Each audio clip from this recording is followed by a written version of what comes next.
எல்லாரும் இதிலிருந்து விடுதலை ஆக்குறதற்கு கர்த்தர் வல்லவர்.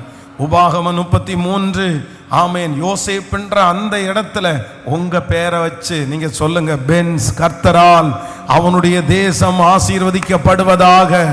அது வானத்தின் செல்வத்தினாலும் பனியினாலும் ஆழத்தில் உள்ள நீரூற்றுகளினாலும் சூரியன் பக்குவப்படுத்தும் அருமையான கனிகளினாலும் சந்திரன் பக்குவப்படுத்தும் அருமையான பலன்களினாலும் ஆதி பர்வதங்களில் உண்டாகும் திரவியங்களினாலும் நித்திய மலைகளில் பிறக்கும் அரும் பொருளினாலும் நாடும் அதன் நிறைவும் கொடுக்கும் அருமையான தானியங்களினாலும் ஆசீர்வதிக்கப்படுவதாக.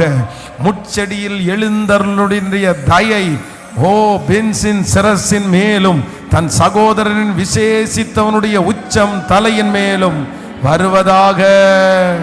ஒரு விசை கூட உங்க பேரை சொல்லி இதை சொல்லுங்க பார்க்கலாம். ஆமேன். 3 வசனம். ஆமேன். ஹல்லேலூயா. உங்க பேரை